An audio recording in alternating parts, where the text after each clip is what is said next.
places.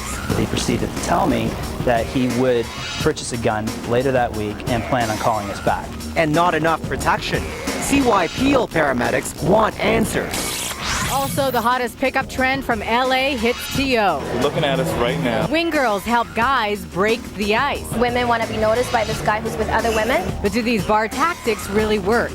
This is Toronto Tonight, Greater Toronto's only news magazine. Here's Ben Chin and Sarka Sagal.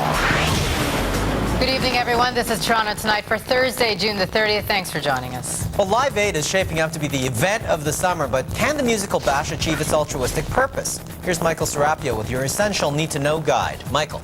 Good evening, Ben. Well, in just over 30 hours, Live 8 will actually kick off in Tokyo, Japan, roughly 2 a.m. Saturday our time, wrapping its way around the world and making its way north of Toronto at Park Place. Now, there's a lot of good intentions, a lot of busy planning, but will it be enough to actually sway global leaders, including our very own Prime Minister, into doing something about African poverty? To be heard, to feel loved, to be left out in the dark. Simple Plan will be there. Over and over again and again. Great Big Sea will be there. I believe. Even Celine Dion, thanks to Satellite, will be there. But will you? I haven't put it on the agenda, the schedule, but we'll definitely probably want to see at least some highlights. I'm not going to watch Live 8. None of the acts impress you at all, or? In Canada, no. I'm sorry. It's sort of lame. Well, no matter what people are saying now, organizers are running on high octane, scrambling to get Park Place ready to play its part in a global effort to raise awareness about African poverty. This is something about trying to change the attitude of our world leaders. But with little more than a day before Live 8 kicks off, Prime Minister Martin is still hesitant to help, refusing to commit 0.7% of the country's gross national product to foreign aid. If he's not prepared, stay at home. Just stay at home. Don't come. You're not welcome unless you're prepared to do something. But despite the admonishment, Martin refuses to promise anything, prompting some to say, I think he ought to get his stuff together and start looking at what's going on in the world. Now, if you are planning on attending Live 8, you are allowed to bring in food, but it cannot be in its original packaging. So you might want to pack up some sandwiches. And if you think you're going to bring a number of bottles of water into the park, think again. You are only allowed one each. Some useful tips for those looking to have a good time and hopeful words. Let's move forward and show them what Canadians are all about. From those who want the Prime Minister to get on board. Michael Serapio, Toronto 1. If you're not going to Live 8, there are lots of festivities taking place in Toronto. Here are some of the top Canada Day bashes taking place.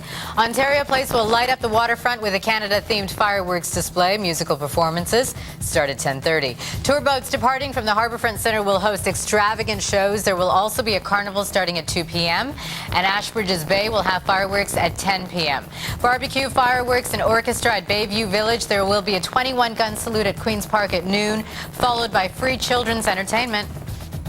Well, it is going to be a hot, long weekend. Will you be heading to the lake for a dip? Well, the city says go for it because we're now the first jurisdiction in Canada to have blue flag beaches. Tamara Simino has the story. Tamara, what does this mean? Well, it means that 4 Toronto beaches have been internationally recognised as safe and clean for swimming. But will it be enough to convince us to take the plunge? Yay! City officials are soaking up the news. After years of health concerns, Woodbine Beach, Cherry Beach, Wards Island and Hanlon's Point have now joined 2,500 beaches around the world as blue flag destinations. This blue flag is the accepted beach standard all over the world. It means after 2 years of close monitoring, the beaches have been cleared and have low enough levels of E. coli to be considered safe for swimming at least 80% of the season. In Toronto, we do have a problem when there's a heavy storm.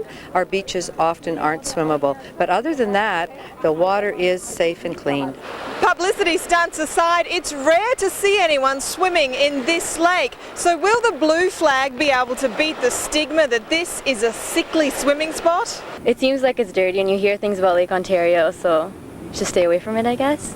We should just come here to tan, have a good time, but we don't go in the water. Sometimes you see little things floating around. Authorities know it will be an uphill battle. There's a real education campaign required to re-engage people with the lake and to tell people about, I mean, look at it, it's a fantastic beach. Kenny agrees he wouldn't spend his days anywhere else. I've been swimming there all my life. No problems, no health problems? No, none at all. And for Lucy Lamond, who's been soaking up the sun at Woodbine Beach since the 60s, whether or not she takes a dip is not about blue flags, it's about turning blue. Oh, I'm not worried about being clean, I just don't like the cold. Tamara Simoneau, Toronto 1. Media awaits the release of one of Canada's most infamous criminals. That tops our 60-second news scan tonight. She helped kill her own sister and Kristen French and Leslie Mahaffey, and now she's due to be set free before Monday. With her failed bid for a court injunction, she will not be protected from the growing media frenzy. Toronto police executed 4 simultaneous raids this morning in their investigation of the Yorkdale subway shooting. 5 people were charged, but police are still looking for 2 suspects, both in their early 20s. Cosmo James and Raymond Martin are both considered armed and dangerous. Toronto could be facing a garbage strike as soon as next weekend. Last night, garbage collectors voted 85% in favor of a strike if a new contract is not reached by July 8th. And Toyota confirms today that Woodstock will be the site of a new plant. The project will have huge economic benefits to the area, directly creating over 1,000 jobs. The plant is scheduled to open in 2008.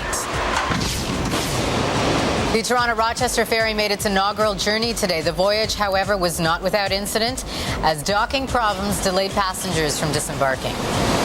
Tonight at the water cooler, the dog days of summer officially begin tomorrow, and what better way to waste a hot day than on a patio? Wei Chen from The Source has the city's best. Patios are really great for people watching. So where are the best ones in town? I'm joined by Joanna Track of sweetspot.ca, a website that's always on top of what's hot. Hi. Hi, Wei. How do you guys do that? Well, we're really lucky. We have about 10 different people who work for us who are constantly scoping the streets trying to find out what's fantastic in the city. Plus, we're really even more fortunate because we have all our subscribers who are so enthusiastic and they're always sending us their great ideas, and we try to follow up on as many of them as we can. Okay, so before we get to our countdown, what makes a really great patio? Well, I think it's 3 things that make a patio great. The atmosphere. You want to have space. You want to be able to enjoy it with your friends. The type of furniture they have. You want to be comfortable, so you don't want to go to a place that just has ratty plastic tables and chairs. You want to feel as good as you would feel if you were inside the restaurant. And I think the 3rd thing is the food. You want to have good food. Okay, so our countdown, what comes in at number 5? Number 5 is the Brasserie on John Street. We love the patio at the Brasserie because it's so big, room for you and all your friends. They have their Sight and Sound Wednesdays where they have different DJs and different artists. And then every day after work, they have the Sanka set where they have specialty cocktails. Number 4 is the Fifth, a well-known place in Toronto. The patio is absolutely gorgeous. It is so romantic. The food's fantastic. And then when you're done dinner, if you want to go downstairs and join the party, you can always hit the dance floor. Number 3. Number 3 is the Sea Lounge. The Sea Lounge is so fantastic. It's got this South Beach, Miami feel. They even have cabanas and a swimming pool. So you really feel like you've hit the beach. Number 2. Number 2 is Panorama. Panorama was just recently renovated. It is absolutely stunning. They've got this beautiful white furniture.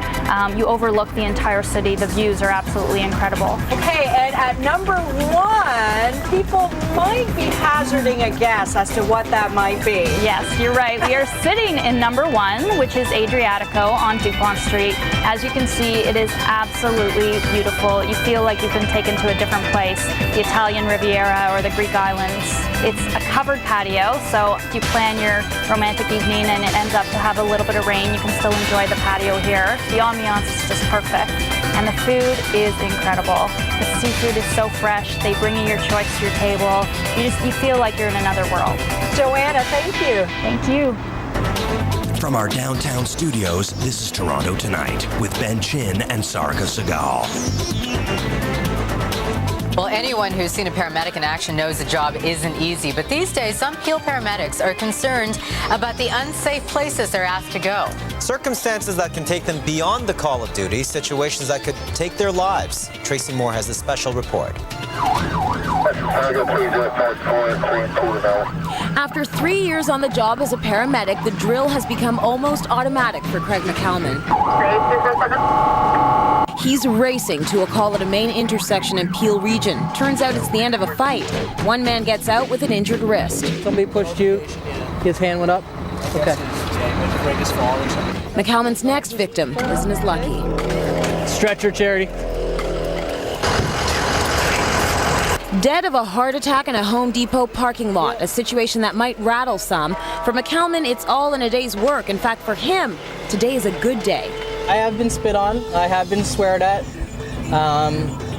but I think that goes with the scope of paramedics. And he's been put in some dangerous situations. I think any potential call could be dangerous. Usually our dispatch information is pretty good. This is Saga 3086, we're in the 10403 area. But other paramedics argue not good enough. As emergency workers, paramedics enter the job knowing it can get dodgy. But with an increase in violent incidents and mental health calls, there is a growing call for protection for frontline workers. Why? I've even had a personal experience where the patient had a psychiatric history. En route to the hospital, he proceeded to tell me that he would purchase a gun later that week and plan on calling us back. And that's the problem. There's no way for Peel Dispatch to flag that kind of potential danger. If Brent Grzinski hadn't heard the threat himself, the information would never have been relayed, and a colleague could have walked right into gunplay. But Grzinski says there's a solution. Every dispatch center can actually flag addresses, and they do flag it for things such as obstacles to entry, small elevators, large stairwells, anything that's actually going to impede us getting in there. Let her know that help is on the way. But it's not being used. Today, when someone calls 911, it goes straight to police. If the caller says they need an ambulance, they are patched through to EMS.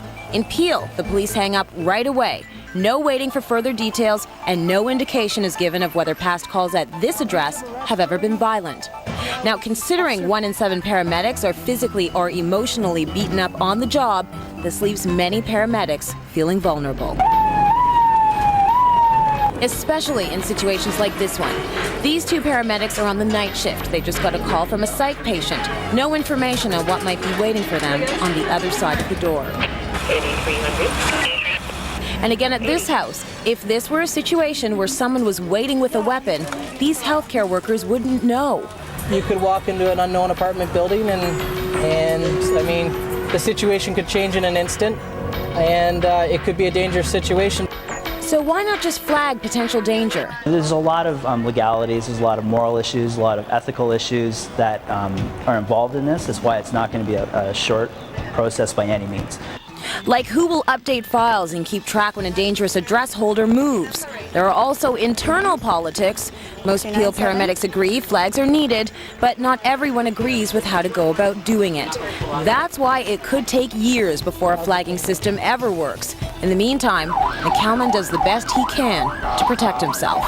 Somebody's personality or psychology can change in a moment, and you could be in a dangerous situation. So, yeah, I think the onus is on technology to help us out with the information we get, but the onus is also on us to keep ourselves safe. Tracy Moore, Toronto 1. Hey guys, want to get noticed in the bar by that special gal? We'll show you the hottest trend in Toronto. Could be your secret weapon. That's later on Toronto Tonight, Greater Toronto's only news magazine.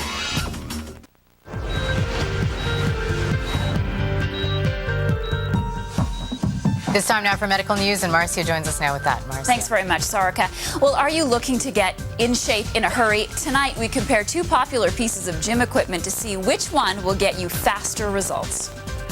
It's a question we face when we hit the gym. Treadmill or elliptical trainer. You know, using these machines, if you don't know how to use them, you can kill yourself in any number of ways. So to avoid injury and help you get in shape fast, I asked professional coach and trainer Dennis Lindsay for the straight answer. We started at the elliptical trainer.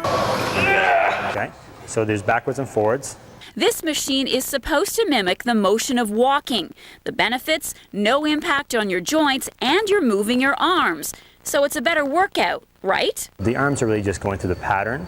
It's great for some general conditioning and balance and coordination, but it's not necessarily going to increase a lot of calorie burn. So once you have this. No, well, that's again, it has a certain feeling on it. It's kind of like being on an escalator.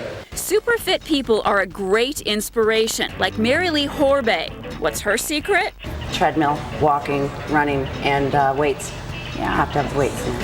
Notice she mentioned the treadmill first. This feels more natural. And many athletes agree. A treadmill is the most effective way to train. It gives a total body workout and you can track your progress. Treadmill's a useful way to monitor that, all your stats, your speed, your calories you're burning. So which machine wins the calorie burning war? Most of the studies on this equipment have shown that treadmills burn more because of how you have to accelerate and decelerate your body. So the give on the legs, bouncing up and down and actually taking impact. But one word of warning, you can still hurt yourself on a treadmill.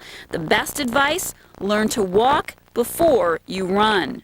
So if you walk really brisk to the point where you can hardly speak a full sentence to people and you're just working on the brink of your cardio aspect, then you're doing a great job. You burn more calories if you're wearing heels.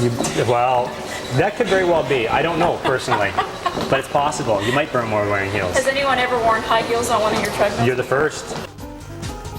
In other health news tonight, getting an X-ray could be more dangerous than you think. According to the National Academy of Sciences, even low doses of radiation may pose a risk of cancer. This specifically raises warnings about excessive exposure, such as repeated whole-body CT scans. The study may also influence the maximum radiation level allowed at abandoned reactors and other nuclear sites. Statistics Canada has found a link between booze, unemployment, and homicide. StatsCan studied specific crimes in Canada between 1977 and 2003, and their research found that in years where both unemployment and alcohol consumption increased, homicides did as well. Car thefts and robberies, however, increased with inflation. And that is, who'd have thunk it? It's your last health update for us. I know. I'm proud that I'm keeping it all together. No, we're all feeling good. a little We're all weepy. doing We're good. all good. But before we do close out, I just want to say thank you so much to everyone who shared their incredible stories with us, and of course to U of T and all the hospitals in the city that were so supportive. And we just have fantastic researchers and doctors out there, and I'll miss working with them. And you guys too. Marcia, thank you very much. Very much the same feelings from us as well. Let's turn to Dina now with what's topping the A-list. So Dina, first they move into Brad and Jen's home. Now Ellen and Portia are doing something Hollywood's former golden couple never could achieve. That's right, Ben. Ellen DeGeneres and Portia de Rossi, who've been dating for 7 months now, are planning to have a baby. It all works out well since the best thing about their new home is that it already comes with the nursery built by Brad Pitt himself. Portia, who is 15 years younger, will carry the child, and the couple hope to be pregnant by next spring. We'll have the full story for you coming up, along with the newest revelations surrounding the future of Ellen's career. And with Canada Day almost upon us, you've got a lot in store for us tonight. That's right, Sarika. From Live Aid to Edgefest and all points in between, we're going to fill you in on the places to be and be seen this Canada Day weekend. And we're revealing the final 5 in our countdown of the top 20 hottest Canadians. Plus, we've got your daily dose of celebrity dish. Ben. All right, thank you, Dina. Let's take a look outside where it is about 29 degrees out there right now. Not as bad as it was yesterday. With the humidex, though, they do say it feels more like 38 degrees, just a few clouds in the sky. And a few swans in the water. Yeah, and you know what? The weekend's looking good for Canada Day. Your full weather report is coming right up.